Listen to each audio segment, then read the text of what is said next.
Hi everyone. आज के इस वीडियो में हम पढ़ेंगे एक basic computer, introduction of computer. और जितने भी बेसिक्स होंगे ना कंप्यूटर्स के, वो इस वीडियो से आपके क्लियर हो जाएंगे, जो कि आपको एग्ज़ाम में हेल्पफुल होंगे। ठीक है, चलिए स्टार्ट करते हैं।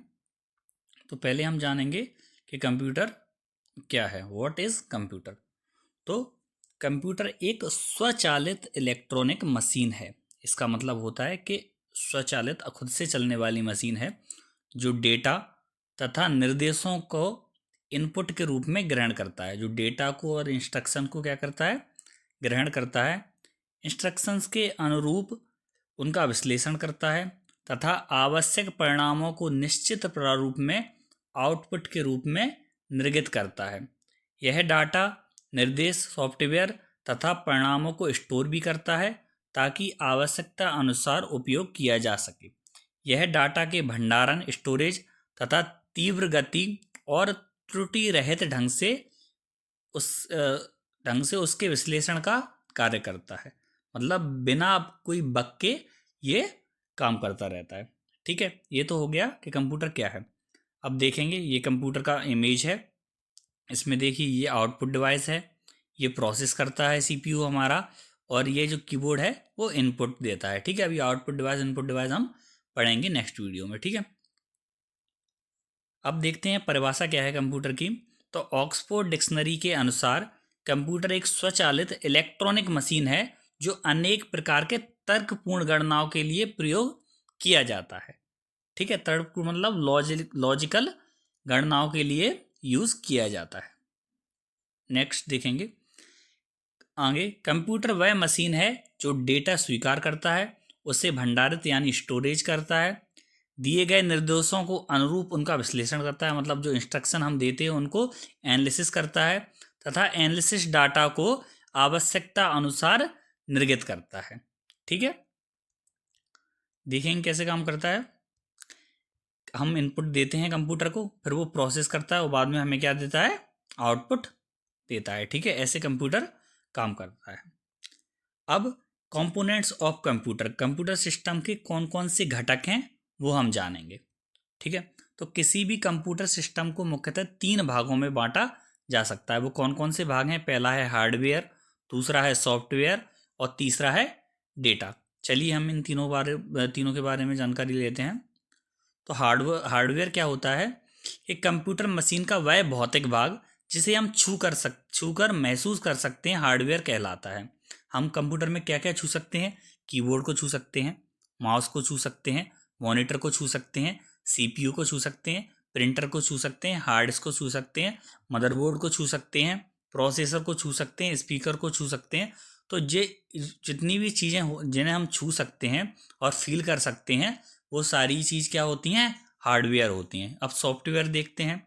तो सॉफ्टवेयर अनुदेशों और प्रोग्राम का समूह जो कंप्यूटर को यह बतलाता है कि उसे क्या और कैसे करना है, सॉफ्टवेयर कहलाता है। सॉफ्टवेयर, कंप्यूटर का हार्डवेयर सॉफ्टवेयर के अनुदेशों के अनुसार काम करता है। एक ही हार्डवेयर अलग अलग सॉफ्टवेयर निर्देशों के आधार पर अलग अलग कार्य कर सकता है। सॉफ्टवेयर को हम छू नहीं सकते और ना ही भौतिक रूप से देख सकते हैं, लेकिन हार्डवेयर को हम छू सक रहे थे और देख सक रहे थे। लेकिन सॉफ्टवेयर क्या है, ये हमारे कंप्यूटर के अंदर होते हैं, इनको हम छू नहीं सकते। इस प्रकार हार्डवेयर यदि कंप्यूटर का शरीर है तो सॉफ्टवेयर उसकी क्या है, आत्मा है। जैसे शरीर हमको दिखता है भौतिक रूप से, ऐसे ही हार्डवेयर हमको दिखते हैं, लेकिन कहीं आत्मा हमको दिखती है, ऐसे ही सॉफ्टवेयर हमको दिखते नहीं है, लेकिन ये कंप्यूटर के अंदर होते हैं। नेक्स्ट देखेंगे डेटा क्या होता है। डाटा तथ्यों और सूचनाओं का अव्यवस्थित संकलन। ये अरेंज वे में नहीं है, अव्यवस्थित है, संकलन है। डाटा के 2 प्रकार में विभाजित किया जा सकता है। विभाजित देखेंगे हम कौन कौन से 2 प्रकार हैं। एक है संख्यात्मक डेटा, है ना, यह अंकों से बना डेटा है। संख्यात्मक मतलब न्यूमेरिकल, जिसमें नंबर्स होंगे, जिसमें 0 से लेके 1 तक अंकों का प्रयोग किया जाता है। इस तरह के डाटा पर हम अंक गणितीय क्रियाएं कर सकते हैं, मतलब न्यूमेरिकल कर सकते हैं। जैसे विद्यार्थियों का प्राप्तांक, रिजल्ट हो गया स्टूडेंट्स का, कर्मचारियों का वेतन आदि चीज़ें जो होती हैं वो किस में जाती हैं, संख्यानात्मक डाटा में जाती हैं। नेक्स्ट देखेंगे चिन्हात्मक डाटा, इसे बोलते हैं अल्फा न्यूमेरिक डेटा। इसमें अक्षरों, जो हमारे अक्षर होते हैं ABCD, अंकों 1 2 3 तथा चिन्ह आप समझते हो, जैसे @ ठीक है ना, डॉलर, हैज़, ये क्या है, ये हमारे चिन्ह हैं, प्रयोग किया जाता है। इसमें अंक गणितीय क्रियाएं नहीं की जा सकती, पर इनकी तुलना की जा सकती है, जैसे कर्मचारियों का पता। ठीक है, नेक्स्ट देखेंगे हम सूचना। अब हम देखेंगे इंफॉर्मेशन क्या होती है। तो डाटा का उपयोगिता के आधार पर किए गए विश्लेषण और संकलन के बाद प्राप्त तथ्यों को सूचना कहते हैं। इस प्रकार डाटा अव्यवस्थित तथ्य है, जबकि सूचना व्यवस्थित डाटा है जो प्रयोग करने वालों के लिए उपयोगी होती हैं। अब आप ये समझिए, जब हम डाटा देख रहे थे तो डाटा क्या है, वो व्यवस्थित नहीं होता, लेकिन उसी डाटा को अगर व्यवस्थित फॉर्म में कर दिया जाए, एक अरेंजमेंट कर दिया जाए उस डेटा का, तो उसी को हम क्या बोलते हैं, उसी को हम सूचना इन्फॉर्मेशन बोलेंगे। ठीक है, नेक्स्ट देखते हैं सूचना प्राप्ति। आवश्यकता अनुसार सूचना को पुनः प्राप्त करने की विधि को सूचना प्राप्ति कहते हैं। जो इन्फॉर्मेशन हमने उसमें डाल दी, अगर हम उसे दोबारा से देखेंगे, दोबारा से उसे प्राप्त करेंगे, तो उसी को क्या बोलेंगे, उसी को हम सूचना प्राप्ति बोलेंगे। ठीक है ना, नेक्स्ट देखेंगे डेटा प्रोसेसिंग। डेटा का उपयोगिता के आधार पर किए जाने वाला विश्लेषण डेटा प्रोसेस किया जाता है। अब जो डेटा हमने दिया है, अगर हम उसी को प्रोसेस कर देंगे तो वो क्या कहलाएगा, डाटा प्रोसेसिंग कहलाएगा। आगे है इलेक्ट्रॉनिक डाटा प्रोसेसिंग। जो इलेक्ट्रॉनिक विधि से डाटा का विश्लेषण इलेक्ट्रॉनिक डाटा प्रोसेसिंग कहलाता है। ठीक है, बेसिक चीज़ है ये तो। अब एक फैक्ट है इसमें, आप फैक्ट देखेंगे कि कंप्यूटर शब्द की उत्पत्ति ग्रीक भाषा के कंप्यूट शब्द से हुई है। इसे बहुत याद रखना, ये क्वेश्चन आ चुका है। ठीक है, किससे हुई है, ग्रीक भाषा के कंप्यूट शब्द से, जिसका अर्थ क्या होता है, गणना करना। इसे हिंदी में संगणक भी कहा जाता है, इसीलिए कंप्यूटर को हिंदी में क्या कहते हैं, संगणक भी कहते हैं। ठीक है, आगे देखेंगे इंस्ट्रक्शन। अब इंस्ट्रक्शन क्या होता है, तो इंस्ट्रक्शन ऐसा टर्म है कंप्यूटर को कार्य करने के लिए दिए गए आदेशों को अनुदेश कहा जाता है। जो भी हम कमांड कंप्यूटर को देंगे उसी क्या बोला जाएगा, इंस्ट्रक्शन, अनुदेश बोला जाएगा। ठीक है, नेक्स्ट देखते हैं प्रोग्राम। तो कंप्यूटर को दिए जाने वाले इंस्ट्रक्शन के समूह को प्रोग्राम कहते हैं। ठीक है, जो इंस्ट्रक्शन हम एक दे रहे थे, अगर उन्हें ही हम ग्रुप में दे देंगे तो उन्हें क्या बोला जाएगा, प्रोग्राम बोला जाएगा। ठीक है, इन्हीं प्रोग्राम से क्या बनता है, हमारा ऐप बनता है। ठीक है, अब सॉफ्टवेयर प्रोग्राम के समुच्चय को जो कंप्यूटर के विभिन्न कार्यों के सफल क्रियान्वयन के लिए उत्तरदायी होता है, सॉफ्टवेयर कहा जाता है। यहाँ हमने क्या देखा कि जो इंस्ट्रक्शन होते हैं, तो सेट ऑफ इंस्ट्रक्शंस को बोलते हैं प्रोग्राम, और सेट ऑफ या ग्रुप ऑफ प्रोग्राम को बोलते हैं सॉफ्टवेयर। बस इतने याद रखना। ठीक है, अब हम देखेंगे कैरेक्टरिस्टिक्स ऑफ कंप्यूटर, कि कंप्यूटर की क्या क्या विशेषताएं हैं। ठीक है ना, सबसे पहली तो है क्या है, स्पीड। तो क्या है, कंप्यूटर 1 सेकंड में लाखों गणनाएं कर सकता है। किसी मनुष्य द्वारा पूरे साल में किए जाने वाले कार्य को कंप्यूटर कुछ ही सेकंड में कर सकता है। कंप्यूटर प्रोसेस की स्पीड को हर्ट्ज में मापते हैं, ये इंपॉर्टेंट क्वेश्चन है। ठीक है, पूछा जाए कंप्यूटर की स्पीड किस में मापी जाती है, तो हर्ट्ज में मापी जाती है। ठीक है, नेक्स्ट देखेंगे वर्तमान समय में कंप्यूटर नैनो सेकंड 10⁹ सेकंड में गणनाएं कर सकता है। कंप्यूटर की गति को 1 सेकंड में प्रोसेस किए गए निर्देशों की संख्या के आधार पर मापा जाता है। ठीक है, कि 1 सेकंड में वो कितना प्रोसेस कर पा रहा है। वर्तमान में कंप्यूटर 1 सेकंड में 10 लाख से भी अधिक निर्देशों को प्रोसेस कर सकता है। ये याद रखना है, 10 लाख से भी अधिक निर्देशों को, मतलब इंस्ट्रक्शंस को वो प्रोसेस कर सकता है। अतः कंप्यूटर की गति को MIPS, ये भी याद रखना, कंप्यूटर की गति को मिलियन इंस्ट्रक्शंस पर सेकंड में मापा जाता है। नेक्स्ट देखेंगे कंप्यूटर ऑटोमेटिक होता है। ऑटोमेटिक का मतलब कंप्यूटर एक स्वचालित मशीन है जिसमें गणना के दौरान मानवीय हस्तक्षेप की संभावनाएं नगण्य रहती हैं। हालांकि कंप्यूटर को कार्य करने के लिए निर्देश मनुष्य द्वारा ही दिए जाते हैं, पर एक बार आदेश दिए जाने के बाद वह बिना रुके कार्य कर सकता है।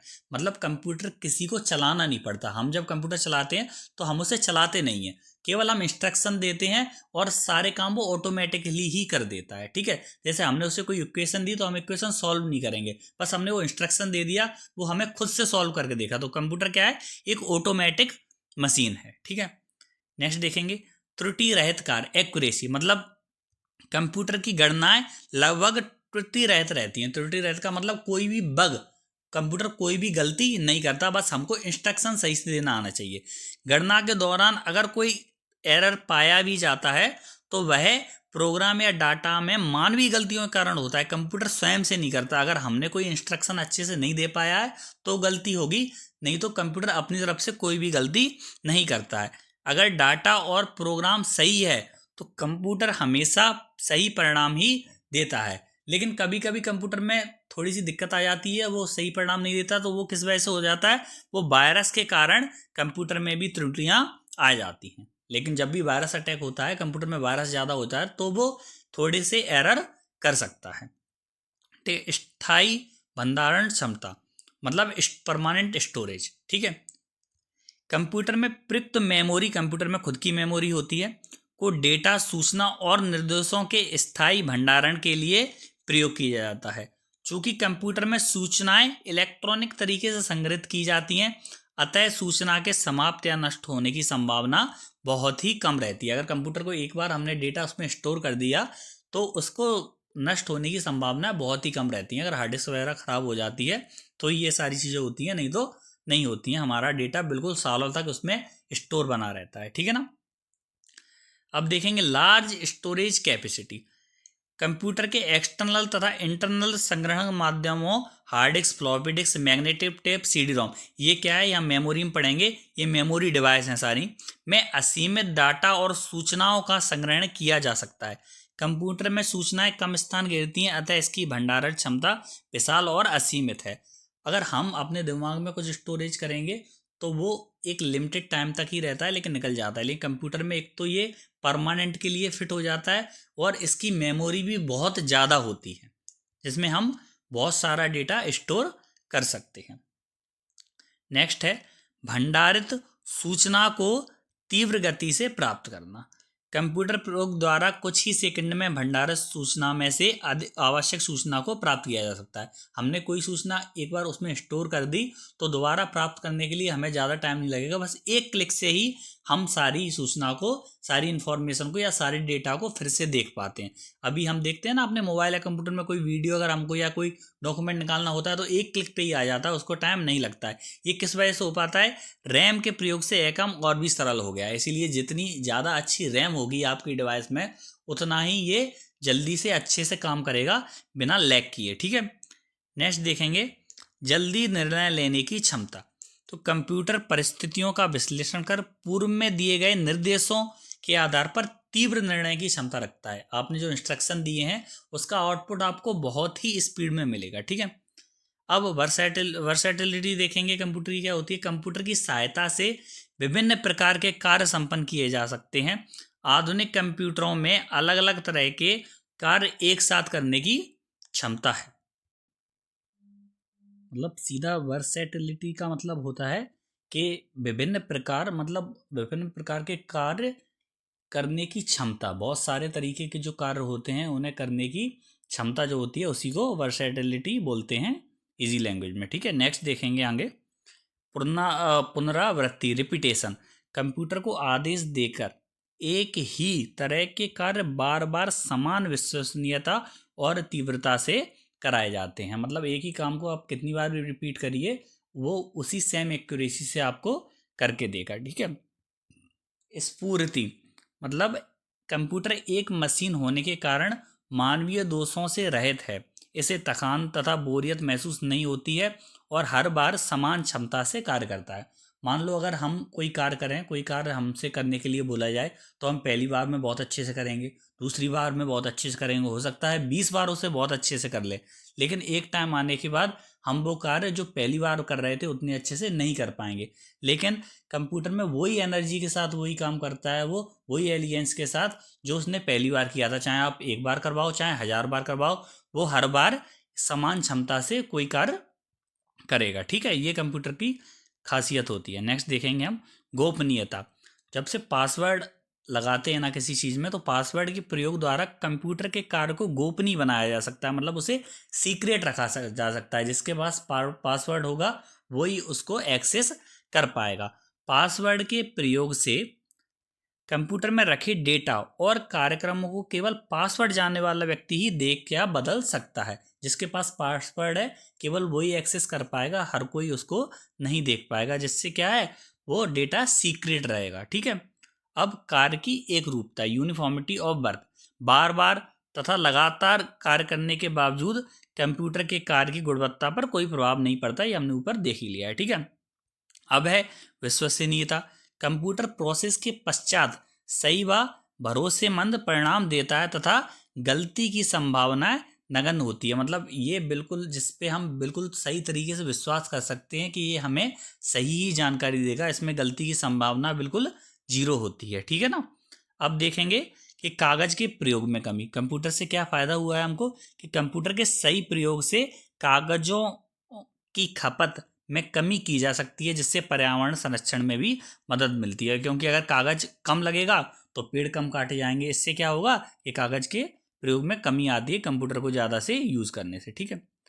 अब एक फैक्ट और है जिसे हम देखेंगे कि भारत में कंप्यूटर का प्रथम प्रयोग 16 अगस्त 1986 को बेंगलुरु के प्रधान डाकघर मतलब बेंगलुरु के पोस्ट ऑफिस में किया गया था, इंडिया में सबसे पहले। जबकि भारत का प्रथम पूर्ण कंप्यूटरीकृत डाकघर नई दिल्ली में, मतलब पहली बार यूज तो बेंगलोर में किया गया था, बेंगलोर के पोस्ट ऑफिस में।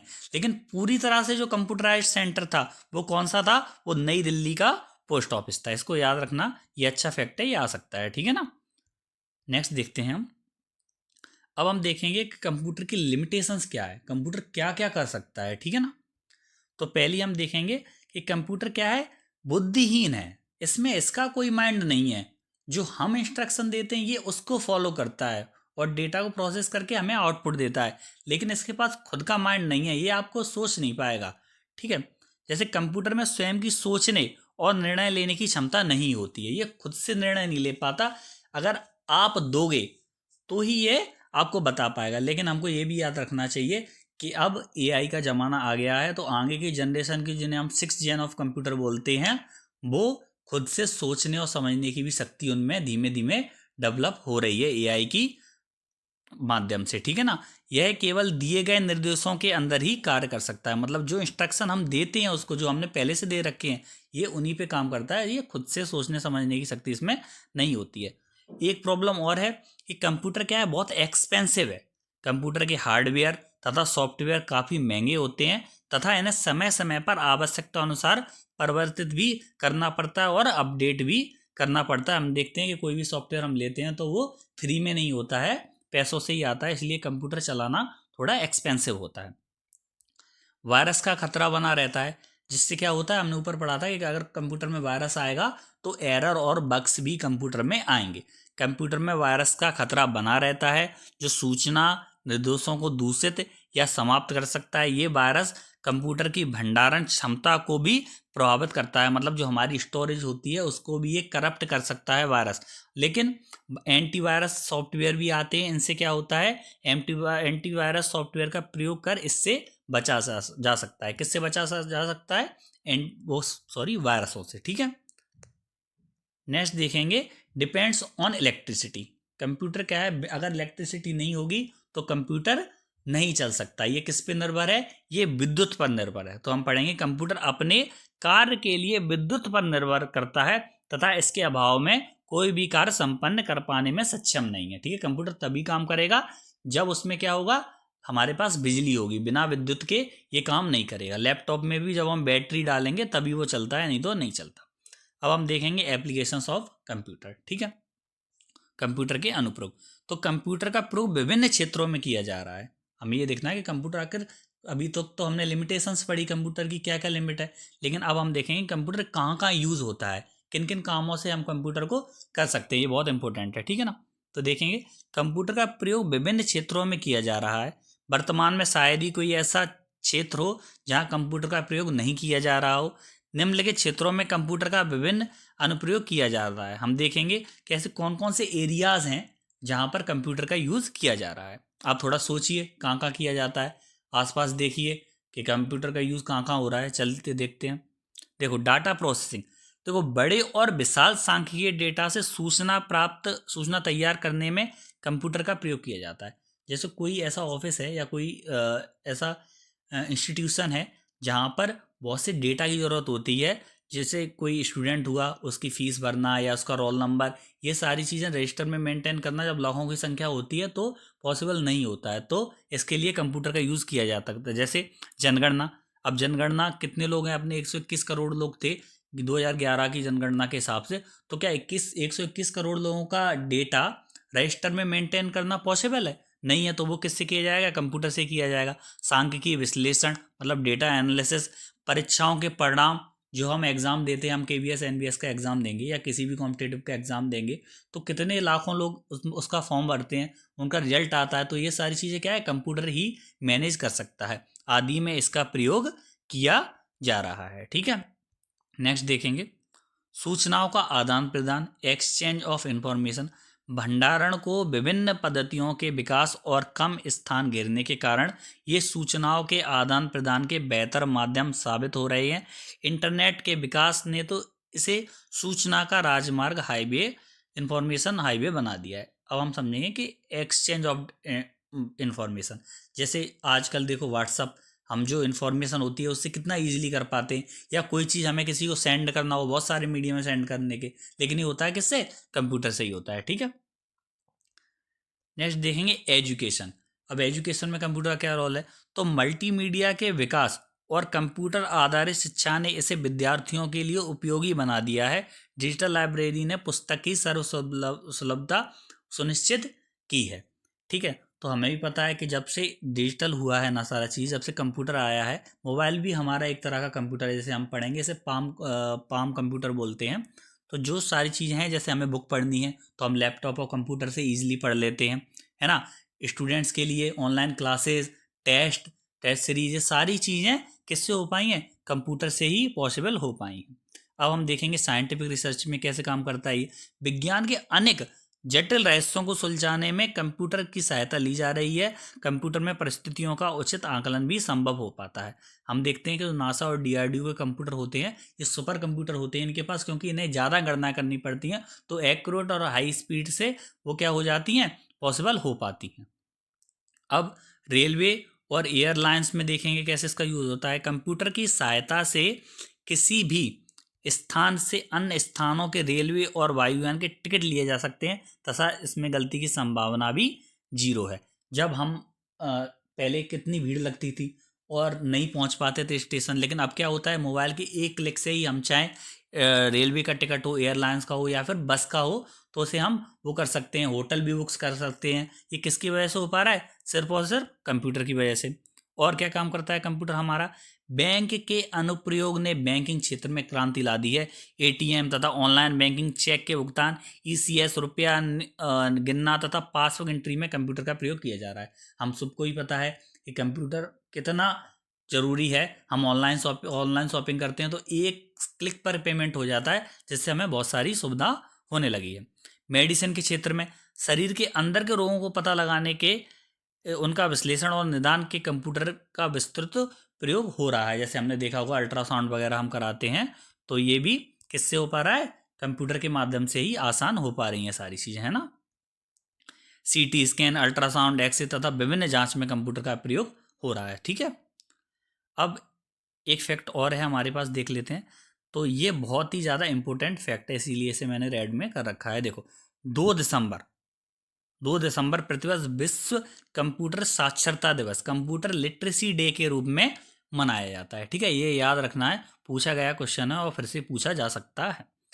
और देखेंगे कंप्यूटर कहाँ यूज़ किया जाता है, तो डिफेंस में, रक्षा अनुसंधान, वायुयान में, नियंत्रण, मिसाइल आदि में कंप्यूटर का प्रयोग किया जाता है। तो मिसाइल बनाने में, और ये मैंने आपको बताया डीआरडीओ में, रक्षा अनुसंधान में, वायुयान में क्या किया जाता है? कंप्यूटर का यूज़ किया जा रहा है। और कहाँ पे? स्पेस टेक्नोलॉजी में। कंप्यूटर की तीव्र गणना क्षमता के कारण ही ग्रहों, उपग्रहों और अंतरिक्ष की घटनाओं का सूक्ष्म अध्ययन किया जा सकता है। कृत्रिम उपग्रहों में भी कंप्यूटर का विशेष प्रयोग हो रहा है। ठीक है, अब देखते हैं कम्युनिकेशन। आधुनिक संचार व्यवस्था कंप्यूटर के प्रयोग के बिना संभव नहीं है। टेलीफोन और इंटरनेट ने संचार क्रांति को जन्म दिया है, परंतु प्रकाश की संस्करण फाइबर ऑप्टिक्स कम्युनिकेशन में भी कंप्यूटर का प्रयोग किया जा रहा है। ठीक है, इंडस्ट्री और बिजनेस सबसे ज़्यादा यूज़ यही होता है। उद्योगों में कंप्यूटर के प्रयोग से बेहतर गुणवत्ता वाले वस्तुओं का उत्पादन संभव हो पाया है। व्यापार में कार्यों और स्टॉक का लेखा जोखा रखने में कंप्यूटर सहयोगी सिद्ध होता है, क्योंकि जब हम कोई बिजनेस करते हैं इंडस्ट्री में कितना सारा सामान आता है, उसे भी रजिस्टर पे करना, मेंटेन नहीं होता, इसीलिए कंप्यूटर यहाँ यूज़ किया जाता है।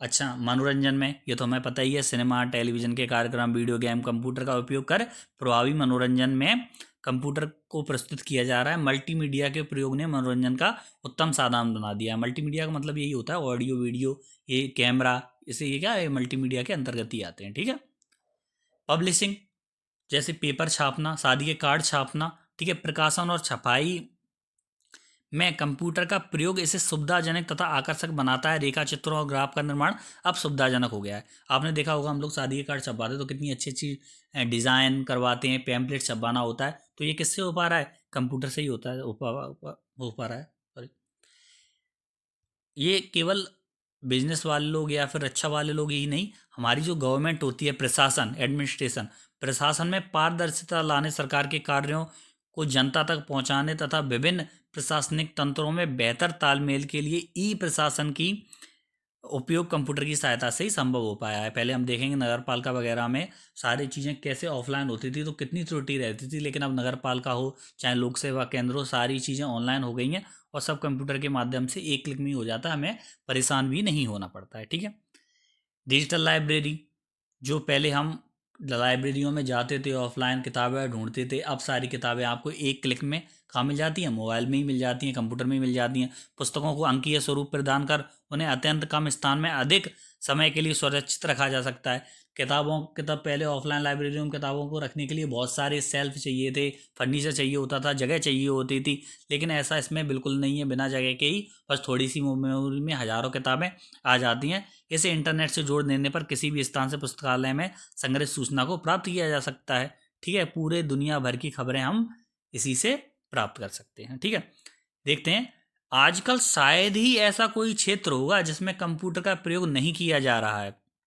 पर्यावरण, पुस्तकालय, यातायात, पुलिस प्रशासन, मौसम विज्ञान, संगीत, चित्रकला, ज्योतिष, इंजीनियरिंग, डिजाइन आदि अनेक क्षेत्रों में कंप्यूटर का प्रयोग किया जा रहा है। मतलब किसी कोई भी ऐसा कोई भी एरिया बचा ही नहीं है। हम एग्ज़ाम भी देने जाते हैं तो वो भी ऑनलाइन एग्ज़ाम हो गए हैं। मतलब कहने का मतलब ये है, हर चीज़ आज कंप्यूटर से ही हो पा रही है। ठीक है, अब हम देखते हैं इम्पैक्ट ऑफ कंप्यूटराइजेशन, कि कंप्यूटर का प्रभाव क्या पड़ रहा है। देखो, सबसे पहले तो समय की बचत हो रही है, चूँकि कंप्यूटर के कार्य करने की गति अत्यंत तीव्र है, अतः मनुष्य द्वारा एक साल में पूरा किए जाने वाला कार्यों को कंप्यूटर की सहायता से कुछ ही मिनट में किया जा सकता है। कोई भी एग्जाम्पल ले लो, हमें टिकट करना है तो पहले हमें जाना पड़ता था रेलवे स्टेशन या एयरपोर्ट पर, लेकिन अब क्या होता है, कंप्यूटर से ही हो जाता है। इसलिए, और ये फास्ट भी बहुत होता है, तो एक क्लिक से ही सारी चीज़ें हो जाती हैं। दूसरा क्या है कि एरर नहीं रहते, त्रुटि रहित कार्य रहता है। कंप्यूटर के प्रयोग से कार्य में त्रुटि मतलब एरर की संभावनाएं बिल्कुल जीरो हो जाती हैं। जो त्रुटि भी है वह गलत डाटा या गलत प्रोग्राम का परिणाम है, जिसे पहचान कर सही भी किया जा सकता है। जो थोड़ी बहुत एरर होते हैं वो हम इंस्ट्रक्शन सही से नहीं दे पाते इसलिए हो जाते हैं, लेकिन वो भी कंप्यूटर खुद से लगभग ठीक कर लेता है ना। अब कार्ड की गुणवत्ता, जो काम करने की क्वालिटी है वो बहुत ही अच्छी रहती है कंप्यूटर से, बिल्कुल 100% की एक्यूरेसी आती है इससे। चूँकि कंप्यूटर हर बार समान गुणवत्ता से कार्य करता है, अतः बार बार एक ही कार्य करने के पश्चात भी उत्पाद की गुणवत्ता में कोई असर नहीं आता। आप कंप्यूटर से चाहे एक बार काम करवाइए, चाहे 1000 बार, चाहे 1 लाख बार, वो बिल्कुल सेम एफिशिएंसी से आपको कार्य करके देगा। ये हमने पढ़ लिया था कि कागज़ की बचत होती है कंप्यूटर से। ठीक है, नेक्स्ट, हाँ, लेकिन एक निगेटिव पॉइंट है इसका, वो क्या है कि कंप्यूटर से बेरोजगारी आ रही है। यह कंप्यूटर के विस्तृत अनुप्रयोग का एक नकारात्मक प्रभाव है, ये एक निगेटिव इफेक्ट है।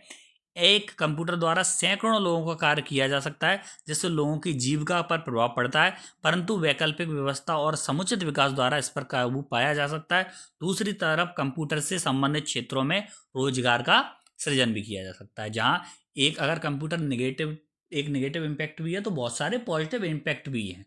क्योंकि अगर ये कुछ बेरोजगारी कर रहा है तो लेकिन ये रोजगार के अवसर भी बहुत सारे प्रदान कर रहा है। ठीक है, एक रोज और फैक्ट देखेंगे हम वो क्या है कि भारत में पहला कंप्यूटर भारतीय सांख्यिकी संस्थान इंडियन स्टैटिस्टिकल इंस्टीट्यूट कलकत्ता में सन 1956 में स्थापित किया गया था। ये आपको याद रखना है। तो जितने भी हमारे कंप्यूटर के बेसिक्स थे, कंप्यूटर का इंट्रोडक्शन था, वो इस वीडियो में हमने फिनिश कर लिया है। अगर आपको ये वीडियो अच्छा लगा है, आपका एग्ज़ाम है केवीएस और एनवीएस का, और आप कोई भी और भी एग्ज़ाम दे रहे हैं, तो ये वीडियो आपको उसमें हेल्पफुल होगा। अगर आपको ये वीडियो पसंद आया है तो आप इसको प्लीज़ लाइक कीजिए, अपने फ्रेंड्स को शेयर कीजिए, ठीक है। और अगर चैनल अच्छा लगता है, इस पे और भी वीडियोस हैं एनवीएस केवीएस के लिए, बाकी एग्जाम्स के लिए, तो आप इसे सब्सक्राइब भी कर सकते हैं, ठीक है। और नेक्स्ट वीडियो में हम कंप्यूटर का अगला टॉपिक कवर करेंगे। अगर वीडियो अच्छा लगा है तो कमेंट में मुझे फीडबैक दीजिए। अगर कुछ कोई चीज़ समझ नहीं आई है या वीडियो में कोई कमी दिखती है तो वो भी आप मुझे कमेंट करके बताइए, ठीक है। इसके क्वेश्चंस भी मैं आपको अगले वीडियो में कराऊंगा, इंट्रोडक्शन ऑफ कंप्यूटर के, ठीक है। तो अगर आप चाहते हैं कि मैं इसका और कंटिन्यू रखूँ आगे और क्वेश्चन भी कराऊँ आपको केवीएस एनवीएस के लिए, तो आप प्लीज़